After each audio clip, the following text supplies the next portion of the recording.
UP के बुलंदशहर में भाकियू महाशक्ति के कार्यक्रम में आए कल्की धाम के पीठाधीश्वर आचार्य प्रमोद कृष्ण बोले, कांवड़ यात्रा के दौरान पहचान सार्वजनिक करने पर सियासत करने वाला विपक्ष जाति जनगणना की मांग क्यों कर रहा है। सरकार का नाम लिखने का फैसला सही है, मैं उसका समर्थन करता हूं। हिंदुस्तान में अपनी पहचान सार्वजनिक करने से किसी को तकलीफ नहीं होनी चाहिए।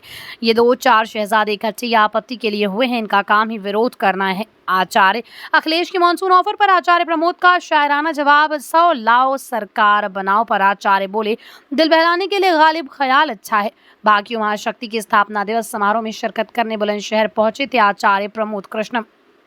आज बुलंदशहर आगमन हुआ है भारतीय किसान यूनियन के कार्यक्रम में, तो क्या आज कार्यक्रम में क्या क्या आपने मंच से कहा कि किसानों के हित की किस तरह से लड़ाई लड़ेंगे?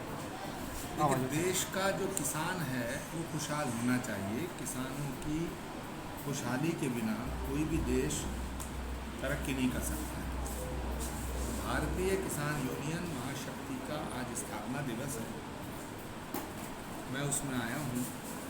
मुझे लगता है कि भारतीय किसान यूनियन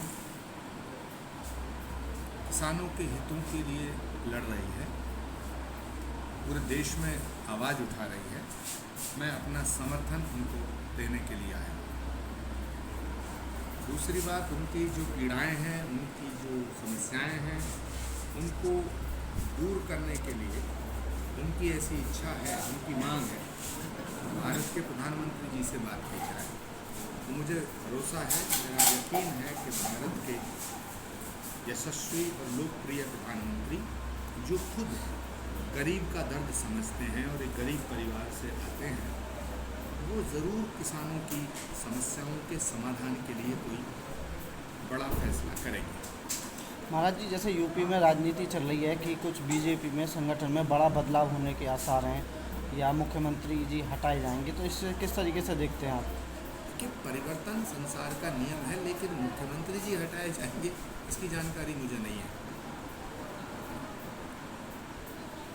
दूसरा कि कांवड़ यात्रा चल रही है और लगातार जो दुकानदार हैं, वहाँ ठेले वाले हैं, होटल वाले हैं, उन पर नाम लिखने के लिए बाकायदा कहा गया है कि जो किसी भी बिरादरी का हो अपना नाम पहचान नहीं छुपाएगा।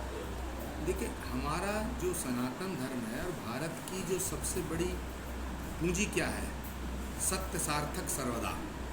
जो सच है वो सामने आना चाहिए। तो नाम छुपाने में, पहचान छुपाने में फ़ायदा क्या है? उत्तर प्रदेश की सरकार ने जो फैसला लिया है, मैं उसका समर्थन करता हूँ। हम किसी को धोखा देके क्यों कोई सामान बेचे?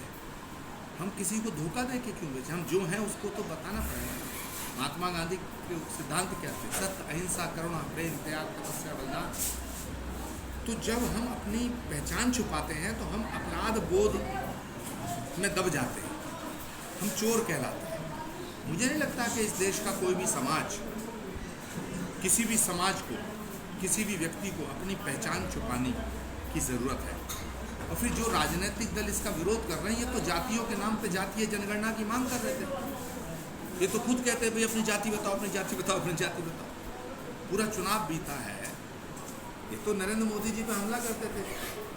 सवाल इस बात का है, ये कल क्या कहते थे? आज कल तो कह रहे थे जाति के नाम पे जनगणना करो, आज अपनी पहचान छुपाने की बात करो। तो ये जो विपक्ष है, इसकी मति मारी गई है। ये 2-4 शहजादे इकट्ठे होकर के, और ये इनका काम है सरकार का विरोध करना, भारत का विरोध करना, भारत के प्रधानमंत्री से नफरत करना। मुझे नहीं लगता, अगर कोई शिकायत है, कोई शिकवा है, तो उस पर बैठ के बात करनी चाहिए।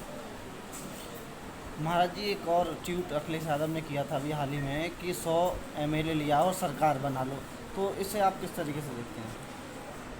दिल बहलाने के लिए गालिब ये ख्याल अच्छा है। गांव में कहावत थी कि बिल्ली को इंतज़ार रहता है कि छींका टूटेगा, और कभी कभी बिल्ली के भाग से छींका टूट जाता है, लेकिन अब तो बिलौटे भी इंतज़ार कर रहे हैं कि छींका टूटेगा।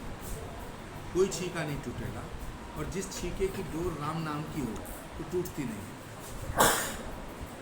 ठीक। तो अपने आसपास की हर छोटी बड़ी खबर को देखने के लिए चैनल को सब्सक्राइब करें, लाइक करें, शेयर करें और बेल आइकन दबाना बिल्कुल ना भूलें।